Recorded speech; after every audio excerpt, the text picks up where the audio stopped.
Welcome to Rock That Relationship, a podcast about all things relationship with Corey and Tracy. Now let's get real and start creating relationships that rock.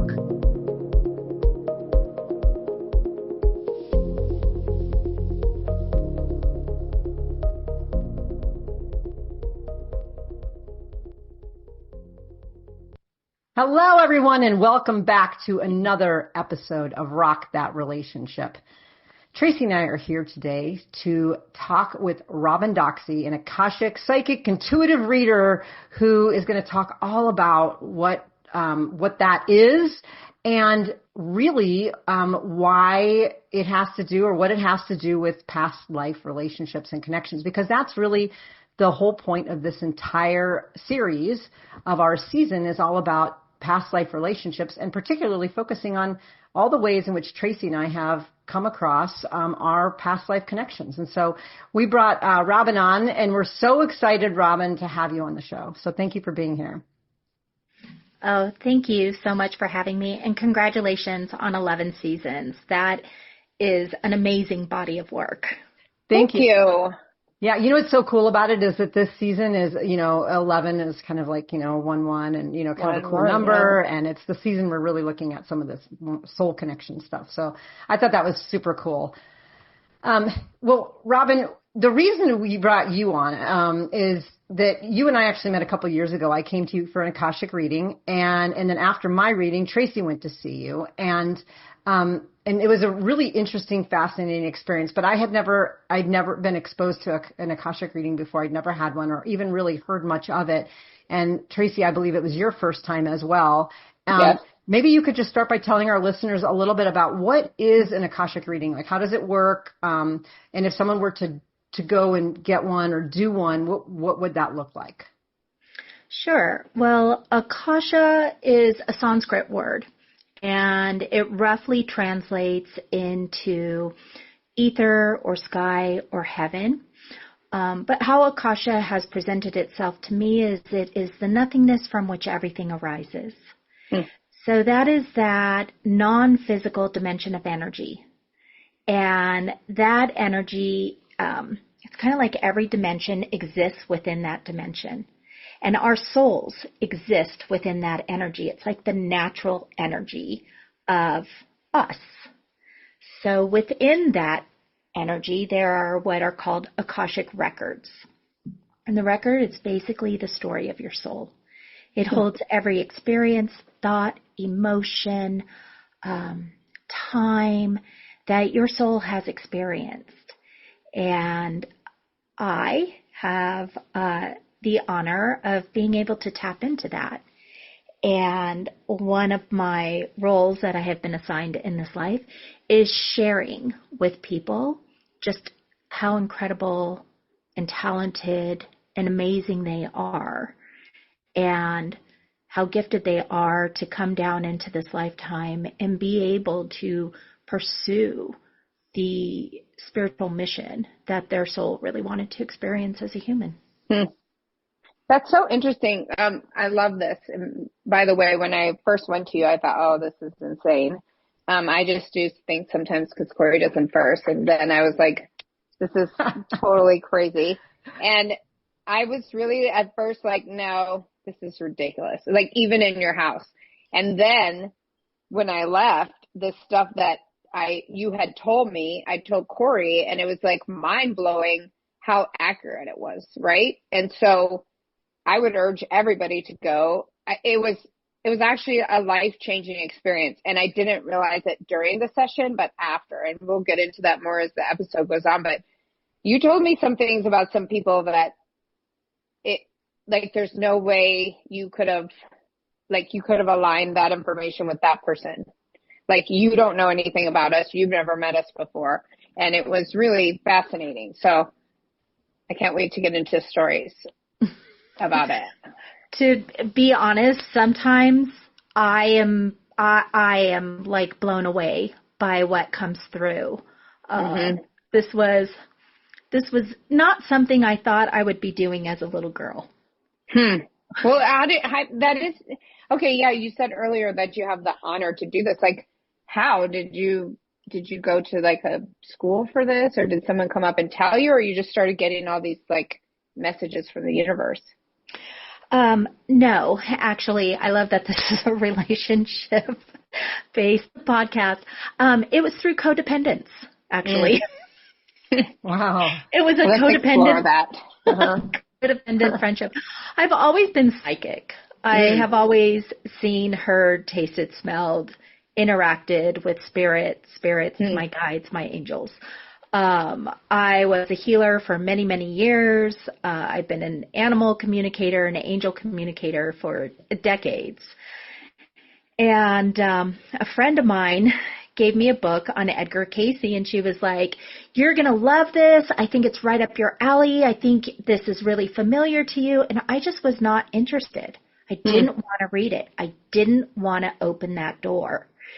So that book sat on my bedside table for over a year.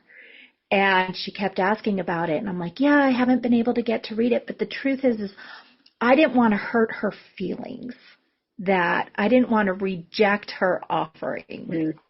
So finally, I got the courage and I said, hey, listen, I'm not going to read this book. I don't want to read this book. I need to return it to you.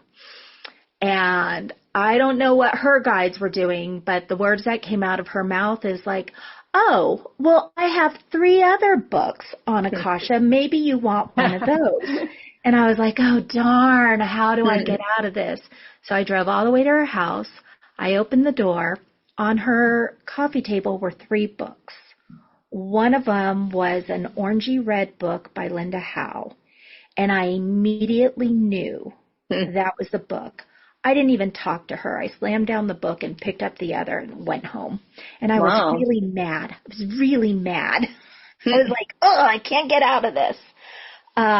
So I started reading it, and because I was already used to receiving downloads, within 2 weeks, I received the download and just started channeling all of this stuff.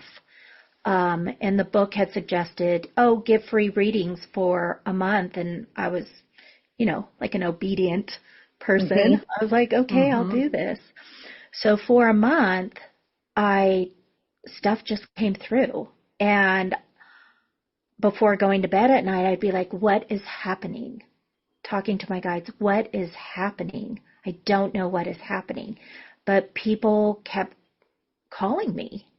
And pretty soon I didn't know how people found me. I didn't have a website. I didn't have social media, but people just kept finding me, and I just kept reading the records and going to my records. It was like, yeah, this is what I'm supposed to do. So just surrender. And, I surrendered. That's awesome. We're always talking about manifesting or pings or, messages you get from the universe. And like, no matter what, if you try to avoid it, it'll come around to you, right? It just knocks a little harder. Yeah. It sure does. And you never know where you're going to get that information from. You know what I mean? Like, that is so, so true. One of the things that is extremely apparent within the Akashic field is there's no judgment value. There's no right or wrong. There's no good or bad. It can be considered very negative to be enmeshed in a codependent relationship, yet my guides, my higher self will operate through the material that is given to me in my path to get me to be aligned. So I can't even say that codependent relationship was a negative thing in my life, because I found my way on the path to it. So right, wrong, good, or bad, the highest good worked anyways. Can I... Oh, go ahead. Can I just ask a follow-up on that? Because I think that's so fascinating. I've always wondered if, we have this kind of like this path, and sometimes we resist it and we end up kind of going out of our way. But in theory, do we just kind of magnetize and come back to the path, or can we really just get off the path? You can absolutely get off the path. You can get so far off the path that within the lifetime, you have blocked every access to get back onto it. And that actually leads into why we repeat coming down here to experience the same lessons in a different body with different variables. And also the reverse is true. The path, we were so aligned with our path, it was so wonderful. We want to experience that again in a different lifetime with different variables to see how we can accomplish that, that purpose, that beauty of being a full human over and over again. So, well, it's interesting because Corey and I, you told us this, and we'll get more into it, but like we've experienced these multiple lives together, and we've been told that by multiple people, and we're just friends, but we came in this lifetime to kind of learn the same lessons. And I do want to tell one story real quick. I was in this terrible, terrible situationship that nobody understood, and everyone's like, what are you doing? And what, get out of this. And when I went to see you, I asked about that person, and you said, well, I don't know how to say this. I don't know how to say it nicely. And I said, just say it. And you're like, well, she was your dog in a former life. And you were like in the Middle Ages, and your father was a sheep herder, and it was a sheep herding dog. And this person who I was involved with, the way that she got into my like house and how we got into this situationship was through a sheep herding dog. I had a border collie, and she used that dog to like get to me. And she was obsessed with that dog throughout our entire situation, to the point where she wrote me like cards that were addressed to the dog that clearly were about me, but she couldn't even say that. Everything went through the dog. And when you told me that, like, I don't have any resentment or anger for her. She's totally like a nut job and whatnot. But because you said that, like, I could put in this historical perspective, right? Like, it helped me so much to deal with, why was I involved with this person who was not nice to me? Why did we have such an intense situation? And why was it so weird? But then with what you told me, right? So it's not even your perspective. It's just what you were seeing, is we had been involved in a different lifetime in a different way, and oddly through this dog. And so for me to hear that, it was profound, because it freed me from, why am I getting myself involved? Like, I knew why I got involved with that person, to finalize whatever had happened in this other life, and to like say, I'm done, you know? And I wouldn't have been able to do that otherwise. Thank you so much for sharing that with me. I don't get to remember the readings, and I find it really fascinating how, our lifetimes and echoes of our lifetimes play out in our. And how that information helps people that you don't even know what you've done to show them this. Like, you don't know how much that affected me, how much that helped me. So me going to talk to you and finding out that information helped me more than anything ever could have. And it put that relationship in its place. And it probably, like, not maybe life-saving, maybe emotional saving, maybe I didn't go crazy over, like, why am I doing this? I knew then, right then. So super, super helpful. What you do is so helpful.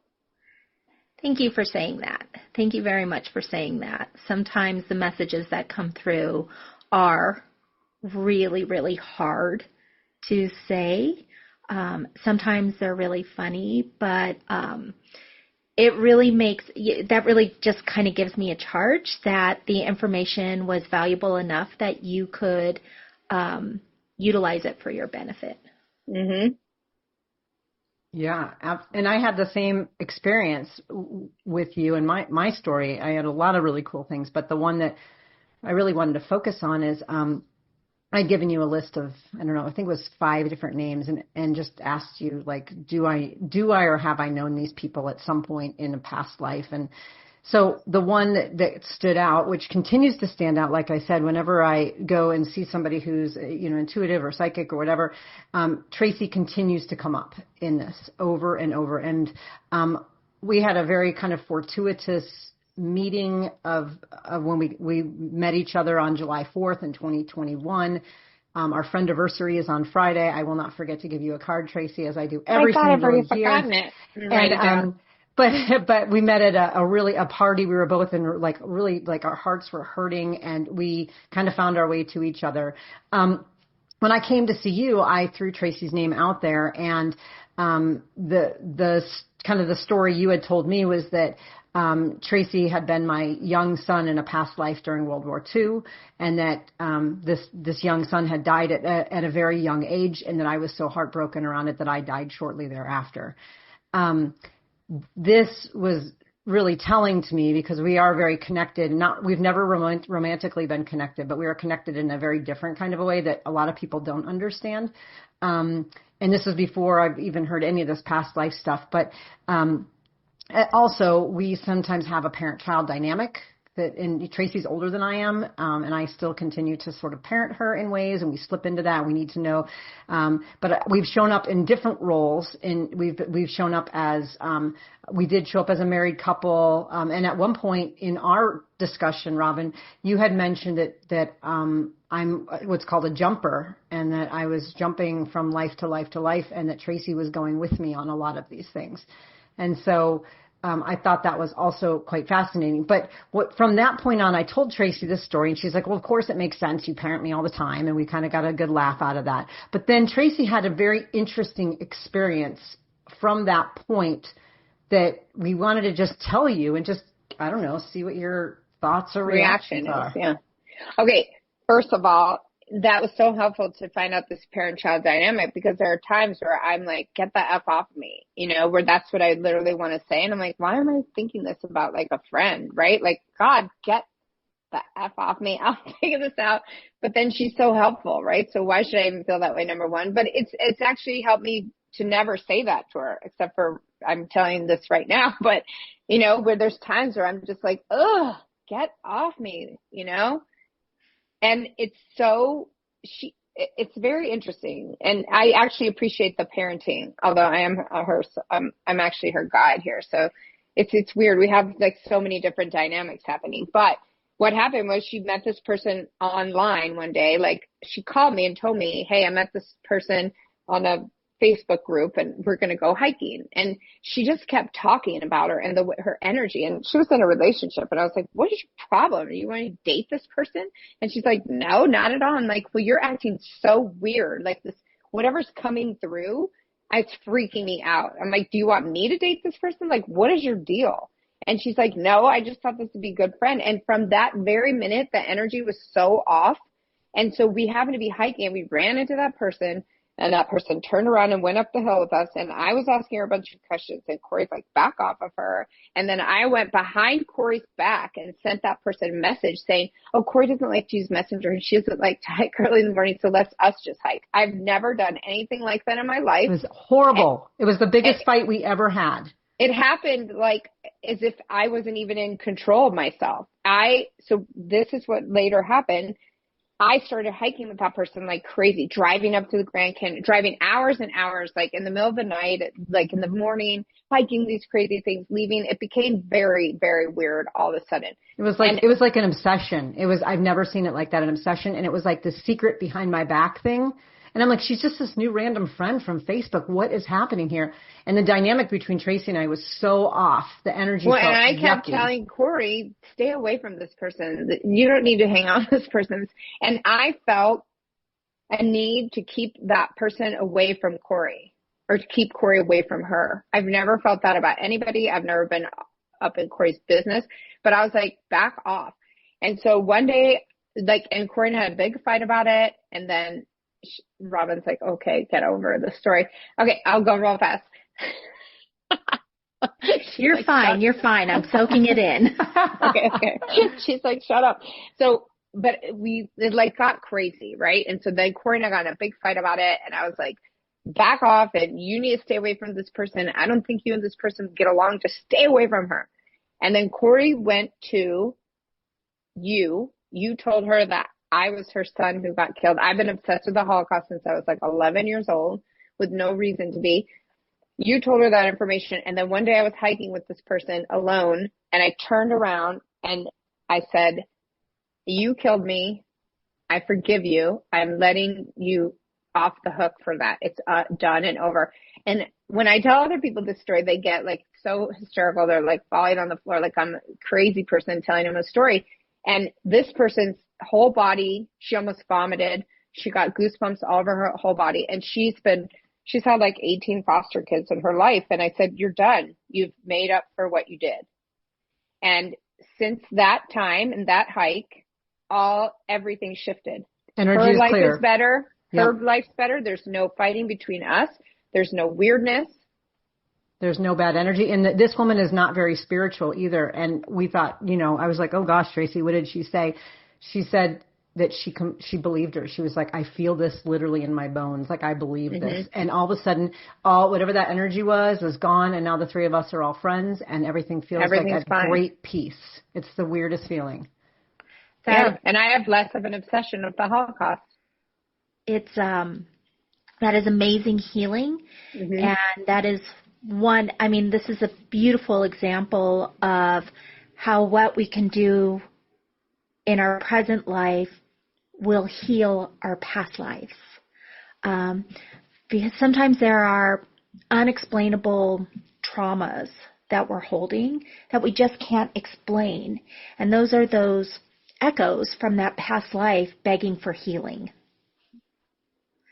So one of the things I say is, you're not just healing for yourself. You're healing for all of yourselves. Yeah, it's so true. Cool.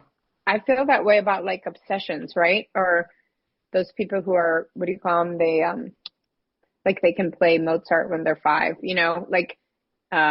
these people who come out, like I grew up in Illinois in farm country, and my entire life I was like, as a kid, I was like, why am I not in Paris? Why am I not at a salon? What am I doing here? And then I got my bachelor's degree in French. I did all this stuff. And then another person told us that we had been married at the turn of the century in France. And we both had this really weird connection to France as young people that we didn't understand, that nobody in our lives nurtured. I've never had met a French person, I was sketching architectural drawings of the Eiffel Tower in 3rd grade. I'd never even knew anything about France. Yeah, it was crazy. Well, what humans might call crazy, right? Akasha might call, gentle nudges into aligning with your, who you want to be in this lifetime. Well, so before we started recording, you were saying that for you as an Akashic reader, this is all wiped clean from you so that you're not carrying everybody else's baggage, right? And it's somebody else's story. So for us to hear these stories, or for us to be people, how can we use Akashic or Akashic readings? How can we use this to our best benefit? Like, should we keep going and finding out more stories? Or is there a point where like you reach a spiritual peak? Or I don't know what I'm really asking. Like, would it help me to keep going and finding out more things? That is a very complicated question, because a lot of people will ask, when should I come back? And it's really, really personal. Sometimes people come in for a reading, not really, kind of like your guys' experience, not really knowing what you're getting into, not really actually understanding what you're consenting to receive. So for the very first time, it can be a little jaw-dropping of like, oh my gosh. And it might take weeks or months to allow that to integrate. Sometimes the information that comes through isn't for that day. Sometimes it's for much further down into whatever growth or regression that the choices you make happen, and then that information will make sense. So I ask people to honor their intuition, whether that's their heart intuition or their gut intuition, but honor that. I prefer not to do more than one reading a month for a person, because I really want that person to be able to honor it. The only time I will take another reading in less than a month is if we ran out of time for a very pertinent question. Other than that, I don't think it's necessary. There are so many other avenues to get information. There are so many other divinations. There are so many other somatic practices or healing practices or just self-improvement practices, taking a hike. Taking a hike brought you to the point where like, oh, okay, now this reading makes sense. But, the honest truth is the records are yours. You could access them yourself if you wanted to take the time and the discipline to do it. I have a daily discipline that allows me to access the records. So my service is, if you don't want to take the time to do the discipline, I will be happy to serve. But my biggest hope is that I'm defunct, that I'm not needed in the world because, people are so in tune with themselves that they just don't need people like me. And I can't wait till humanity gets back to that ability. Based on what I saw this weekend in Idaho, I don't think we're close to that, but so that's nice. Well, so when we talk about like Tracy's experience on the trail and that intuitive hit and everything sort of fell into place, is that kind of common for people as you're talking about making meaning of the readings, but then all of a sudden having such intuitive clarity and such healing that it's like, we don't know that to be true. We've never had anybody else confirm it, and we don't necessarily need to, but we both feel, and even our third party feels like this is like reflective of what happened in our past lives. Like, do you get to a point where like we feel that and there is some truth to that? Or are we just sort of like, I don't know, I don't want to say making it up, but are we really experiencing that? Is that real? So just for clarity here, are you asking a question about how do we get confirmation? How do we know that my experience is a true experience and valuable to me? Yeah, pretty much. Yeah. So, Tracy had this experience on the trail. So I'm wondering, like, how do we confirm that this third person I'm going to answer that question for you, Corey, because like in my body and mind, it is so clear to me now. It is so clear that like I have no doubt. Like there's things now I'm like, oh, should I do this? Should I have this job? Whatever, where I have doubt. But these things that have happened since we met in 2021 and me starting to open like this portal or whatever, or accessing these more spiritual things, that is like knowledge in my body. You couldn't shake me of that. You couldn't convince me that it's not true. Like since Corey and I have met, I've met my twin flame. I've now met my soulmate. I have known about several past lives that make my entire life make so much more sense. So I know it.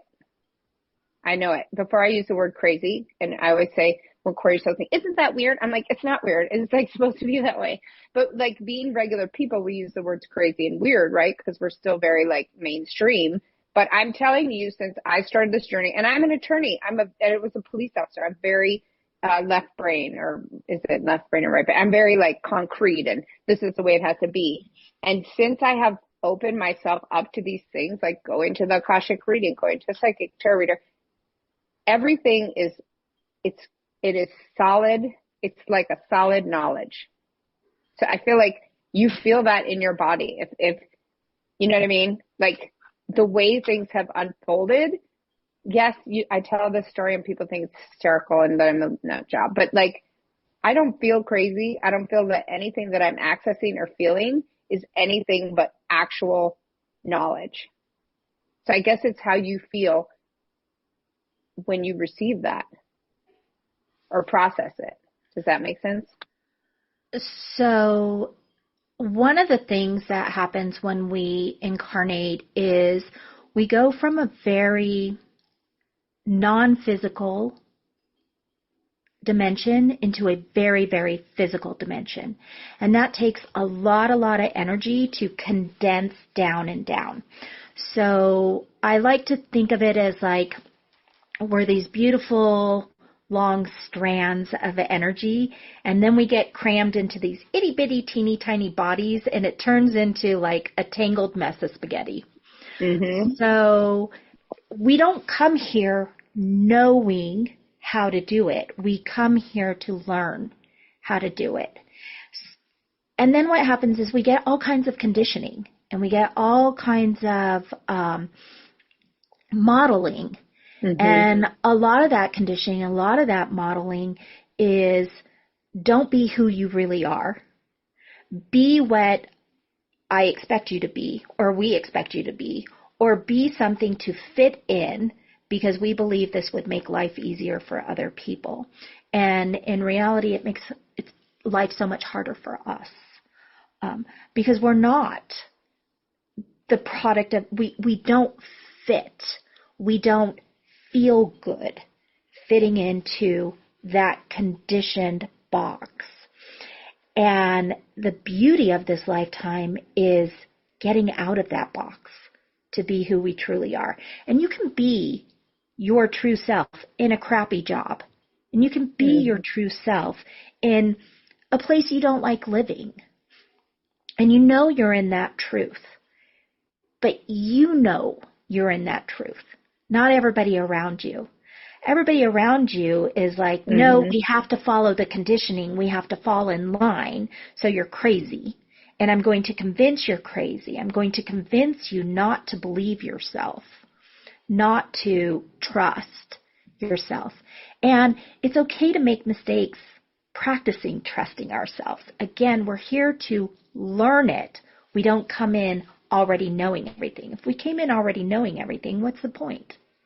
It's to experience. We incarnate to gain experience, to understand, to come against a block or come against an obstacle and be like, oh, isn't this curious? What do I do with this? And so when you were talking about feeling it in your body, what you're feeling in your body is like the convergence of all the parts of you. Your thinking, your feeling, your heart, your energy, all coming in. And oftentimes there is a spiritual frisson, the goosebumps, the shivers, the shakes of like, oh my God. And this is our system shaking itself. We're kind of shaking off that conditioning. We're shaking off what is not us. And it's kind of like getting free.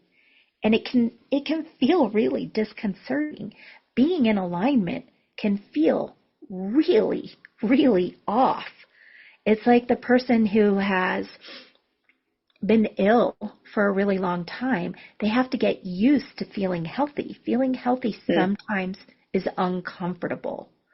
And we are conditioned to be like, see, that's scary. That doesn't feel right. Get back in your box. So we just practice. We just practice throughout our lifetime getting into alignment. I now know immediately when I'm not in alignment. And I have to say, I choose to not be in alignment right now. I choose to experience this very human experience. I choose to be in discomfort. And then I'll be like, I negotiate. All right, I'll give you 24 hours to behave badly, but then you got to get back on track. Oh, that's so interesting. Wow. I have another interesting thing to say. As I've gotten more into all this stuff, it is like my brain is unlocking puzzle pieces or fitting the puzzle pieces together. There's sometimes where I'm driving and it's like I know that there'll be no obstacle in my way, and I'm making this motion with my hands, but we're on podcast. Like it's like click, click, click, click, click. And honestly, like people sometimes look at my life over the last couple of years and they don't understand like what's been happening with me or what I'm doing. But I'm such a happy person, and I'm so much more regulated, and I'm so much more understanding of like how we are in this world. Like I felt so much discomfort for the first like 40 years of like Why am I not here? Why am I obsessed with the Holocaust? Why am I doing these things? Why? And now that I've gone to you and I've gone to a psychic and I've done these things, it's making so much more sense to me. And so, like, I had a friend who consistently mocked me for, why are you paying this astrologer? Why are you going to these people? Why are you doing this? And I'm like, why does it matter? It's making me happier. It's not making me sadder. It's benefiting my life. They're not telling me to turn my house over to them. I'm not, in a cult. I said, I'm going to people who are giving me value and showing me things that are helping me to understand what is going on here and what I'm doing here and what's my purpose here, Tracy, you're kind of opening a door that is near and dear to my heart. It is the ethics of energy workers and intuitives. Unfortunately, there are a lot of scammers out there. And I would really like to encourage people to check out the ethics of the person that they're going to. And one of the best ways that I do it is, where is the fear and where is the rightness? So if somebody is going and getting a reading of any kind and it instills fear and takes away your power, I invite you to check that out. Check that out. Why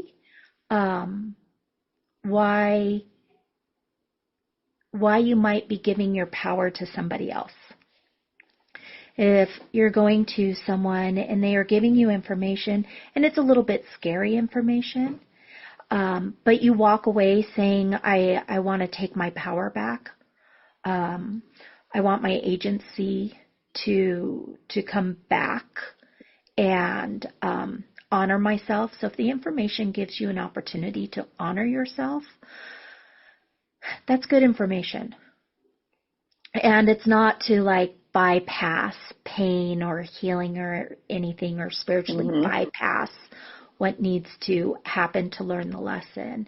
It's that when people come to me, I'm giving them information for them to use, not for me to use against them. And if people are going through some sort of reading, just ask yourself some questions about the energetic ethics of what are going on.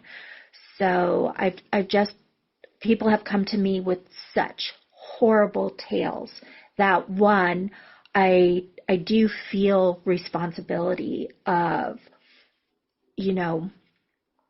acknowledging and affirming that the con or the fear induced or the loss of resources that they experience from a reading, that yes, that does happen, and honoring that they are risking coming to me and really making sure that I do the work, that I work my hardest to maintain high energetic ethics.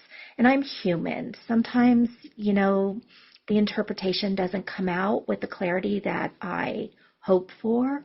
But anytime you go to somebody for a reading and they are truly wanting to convey the information to you that empowers you, whether you do anything with it or not.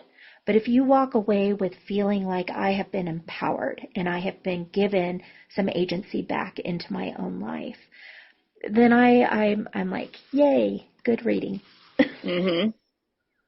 Yeah, that makes a lot of sense. And that's really important, I think, for our listeners too, because a lot of them are unfamiliar with some of these things. And, making these decisions is really important for them to consider all the factors.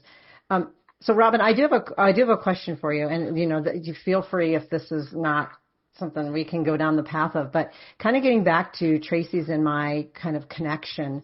I know when we were about to launch and I was about to push record, you were kind of clearing space for any kind of messages that might come in, and got consent from Tracy and I to receive those. Just in the course of our conversation or just in the course of our connection, I didn't know if maybe there was anything that you needed to share, or any messages coming to you that we needed to hear. And I just wanted to make space for that. Sure. So just to clarify for your listeners, I do not read anybody's energy without their consent. I am not a voyeuristic psychic. Your energy is your energy, and I appreciate your energy. And of course, our energies are going to interact. But if I'm going to read somebody's energy, I need consent. Consent is everything. So when you guys gave me consent, one of the things you gave me consent for is not only to look into your energy, but also to look into your guides. And then I asked myself, I invited my higher self to tap into that and interpret that. And I asked my ego to be an observer. So when I look at you and Tracy, Corey and Tracy, when I look at you, I recognize that you're from the same soul family. And a lot of people talk about soulmates. A soulmate is not one particular person. So a soulmate is a soul from your soul family member. So when we're in our soul form, we hang with a crowd. We hang with a crowd that we're comfortable with. And these people, like in our family or our neighborhood, don't think in a material way. This is all energy. So there are certain souls that we're very familiar with, and we want to help each other. So when one soul starts chatting with another of like, hey, I really want to go down and I want to be a healer, another soul will say, hey, I'll help you with that. Let's make a contract. And these are what soul contracts are, of like, I want to make an agreement with you, soul to soul, to meet up with you or influence each other in some way that we can benefit each other. And the majority of these contracts are love contracts. And some of these contracts are I'm going to push you contracts. So don't think that every soul family is going to come down and be the nice, loving relationship. Some of these I'm going to come down and teach you. I'm going to put you in a hard lesson for you to get out of.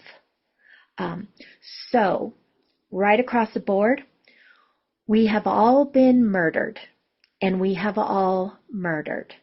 We have all been children. We have all been parents. We have all been childless.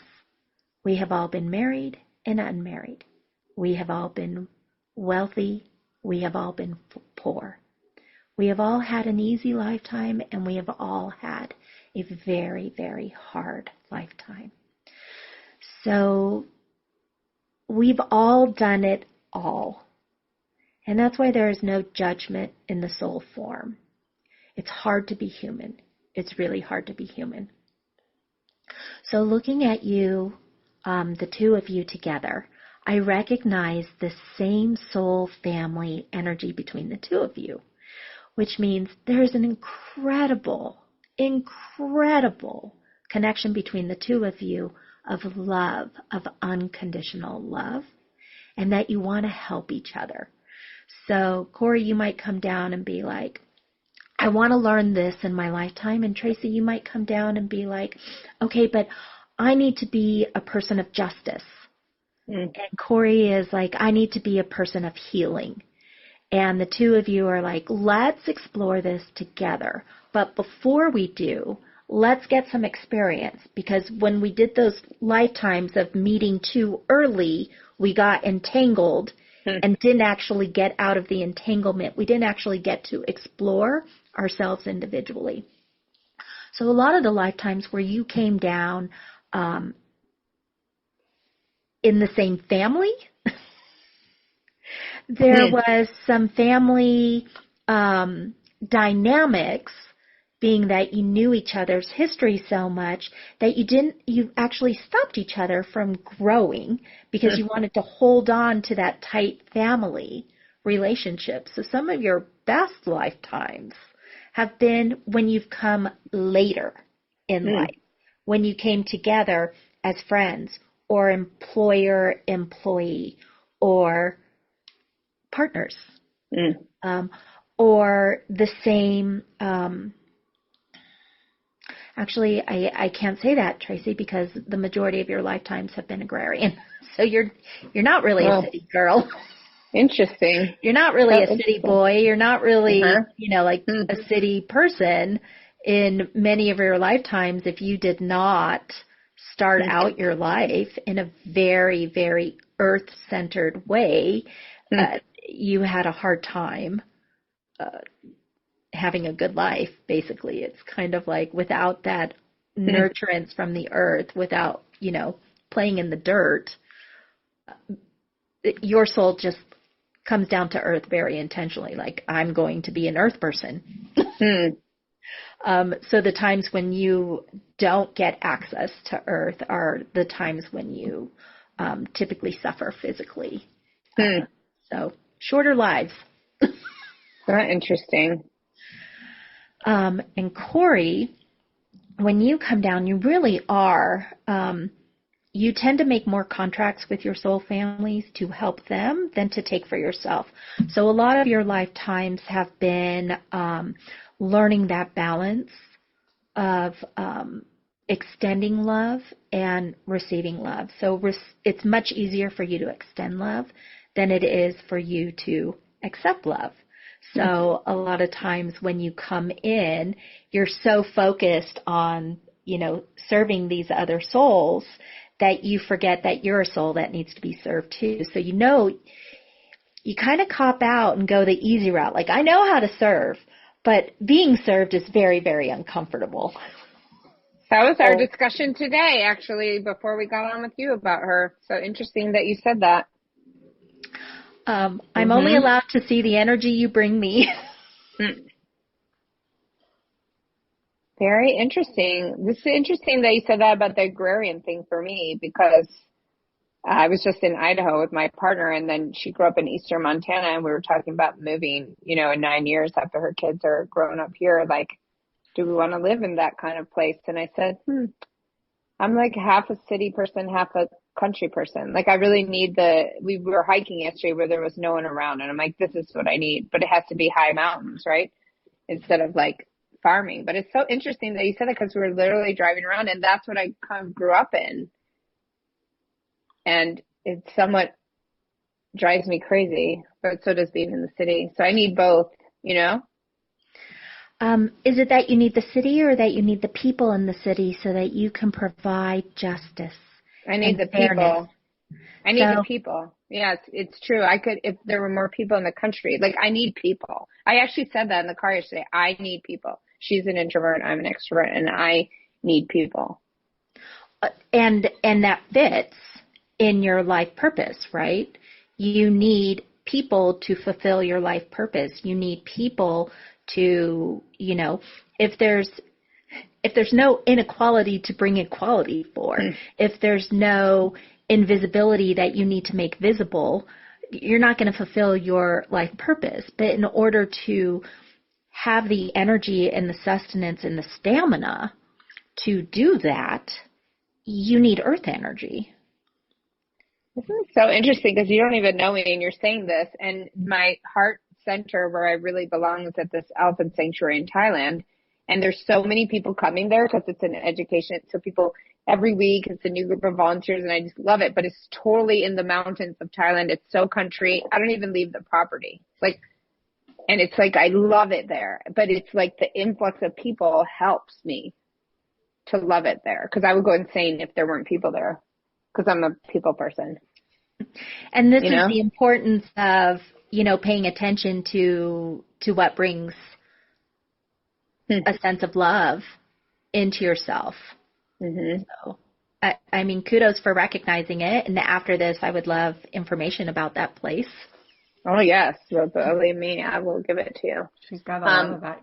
Can I ask you a question, Robin, about something you said about me, about the giving the love more than receiving the love? I've been talking a lot lately about how I kind of am always there for other people, and they're not really there for me, and how I give more than I receive. Except for me. Except for Tracy. Oh. I give a lot more than I receive, and I'm at a point where I don't want to do that anymore, and I feel like I'm having a reckoning with myself, Is this something like you see this related to the soul related thing where it's deeper than that? Like this imbalance has been something I've just sort of put up with because I feel like that's sort of my purpose, is to turn the other cheek when other people do things and just but I'm at a point where I like literally had a breaking point a few weeks ago with Tracy where I just bawled and bawled and I said, I just can't keep giving more than I'm receiving. It is too much. And I feel like I can't be in this anymore and I can't do life like this. And so I'm wondering how much of that was like a reflection of this thing you were telling me. So when we come into this life, we come in with gifts that we successfully completed in past lives, and we come in with challenges that we didn't get to bring to completion in past lives. One of the gifts that you've brought into past lives is that compassion, right? It's that I'm willing to understand you at where you're at. So that's very easy for you. And as human beings, we tend to fall back on what's easy, what's automatic, and we tend to resist what is challenging. So I would invite you to re-examine this idea that people are not there to give back to you. And how are you asking? It's the lesson you have to learn. How are you asking people to show up for you? How willing are you to attract people into your life who want to give also? There's a lot of conditioning that we have that help and love and compassion are transactional. That there's this scorecard of being a good person. In Akasha, there are no good and bad people. There are people going through human experiences. And some of those we do in alignment, and some of those we do out of alignment. And whether we're in alignment or out, we are seriously affecting people around us. So the lesson is learning to receive. It's gonna be hard. You're gonna trip up. You're going to test and you're gonna risk, and then you're gonna be like, see, I risked it. I knew it. I had my belief system that people are not gonna be there when I really need them. So I definitely went to a person who would validate that belief system. So now I'm stuck more, and now I have to prove myself worthy, so I have to give even harder and give even harder until you do reach that breaking point of like, I need something and I don't have a supply that I can get that from. Wow. Yeah. That is What did I say to you, Corey, before we got off the phone this morning? You said, remember, yourself with people who are I said, ask that. Say that that's what you want and mean it.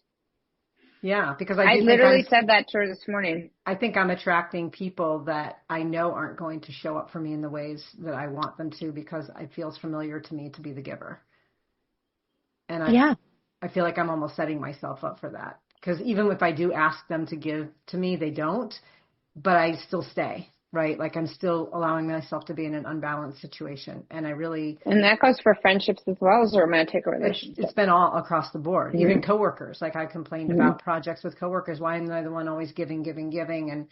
And so I think what you're saying, Robin, that's really hitting home with me is this idea is that I'm attracting situations that I don't want, but I feel very comfortable in. And now I'm reaching a point where I want to not have those situations. I want people who want to give to me and show up for me, and I want to attract that. And I want to encourage that we pay attention to our vocabulary. So I don't want to do this victim blaming of like, I'm attracting this into my life. It is hard to get out of a pattern. It is really hard. It takes a lot of mindfulness of a pattern that we want to break out of. And it's easy to fall back into the pattern. We have more conditioning to be in an oppressed pattern, then we have conditioning to risk going out and finding new patterns. It's the human condition. We all do it. We've all been doing it. So this thing of asking people, manifesting people to come into your life, you can't manifest what you don't conceive of. And part of that manifesting is, can you conceive of yourself of asking someone to be there for you?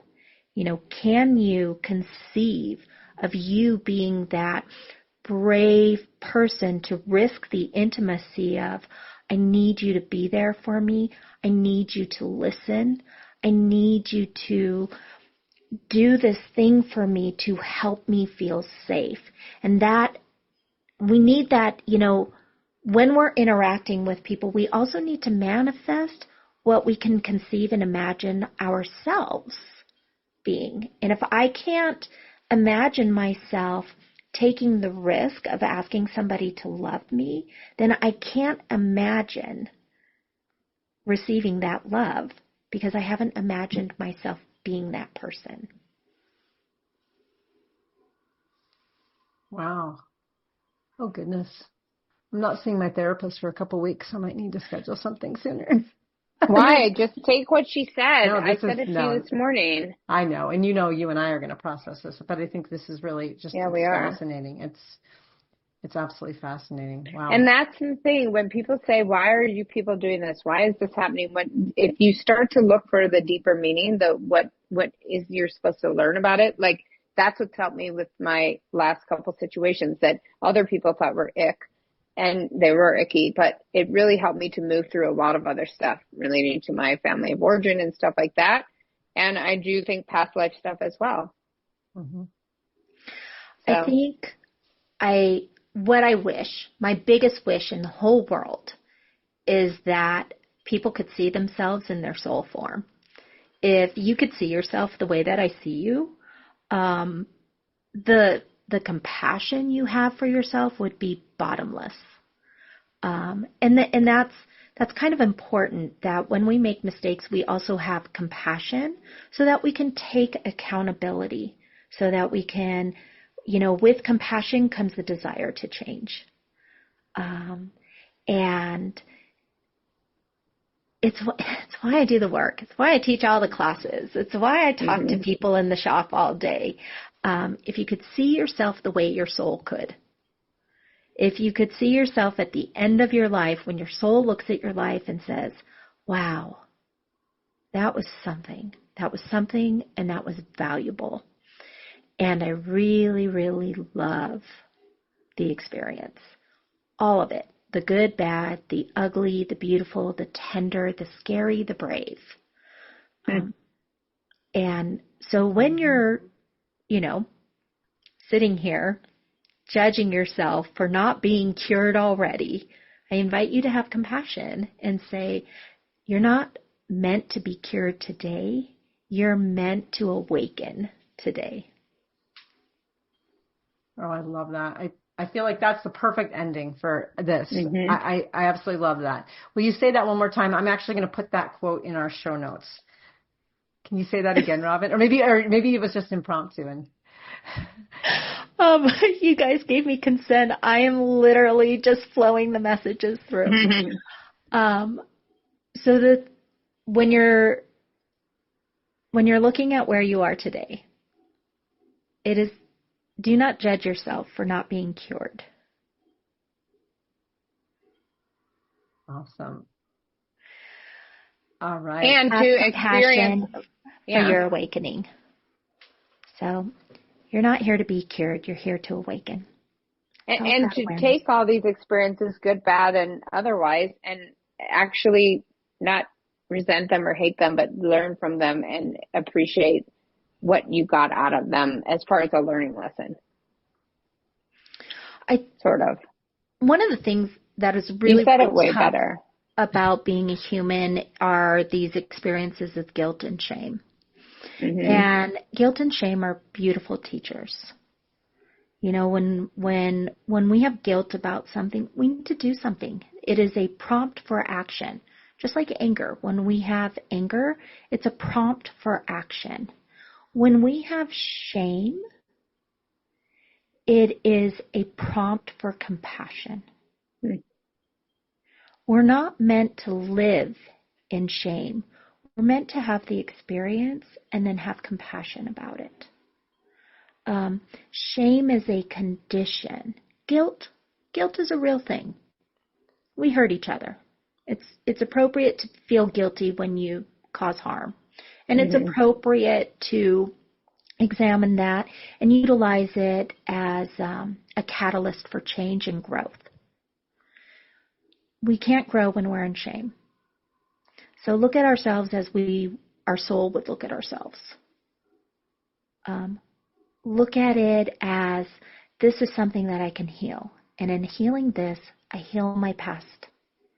And in healing my past, the echoes of my gift come through stronger. And we just grow and grow. Wow.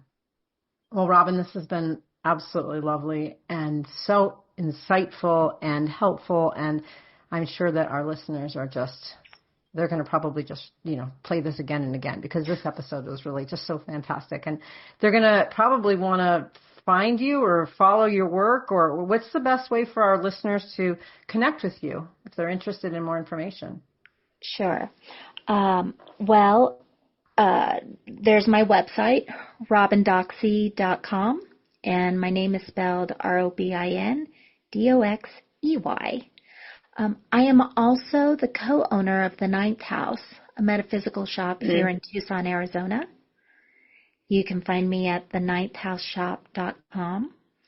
I am also an educator and mentor through our sister site, the11thhouse.space, which is an online and digital space for community, where I like to teach community and help with intuitive development, help people trust themselves. Ooh, I love that. Awesome. I'm checking that out. Absolutely. I know. I've been there. I've been to that shop. I love it. And I bought some rocks there, or whatever you call them. They weren't crystals. They were like rocks. I can see them from where I'm sitting. Stones. But I just signed up for your weekly free oracle letter or whatever. I do have a weekly newsletter that I send out, in which I include a collective message that I channel through oracle cards. Sometimes tarot cards, but mostly oracle. Oh, awesome. Wow, This is so cool. Well, thank you so much again for being on. We totally appreciate all the time and energy that you've spent with us today and in preparation for this. And to all of our listeners out there, until our next episode, go out there and rock those relationships. If you liked what you heard, check out our show notes for resources from today's episode. Make sure to follow us on Facebook and Instagram under Rock That Relationship, and go to our website at rockthatrelationship.com for updated episodes and more great information. Thanks for listening. Now go rock those relationships.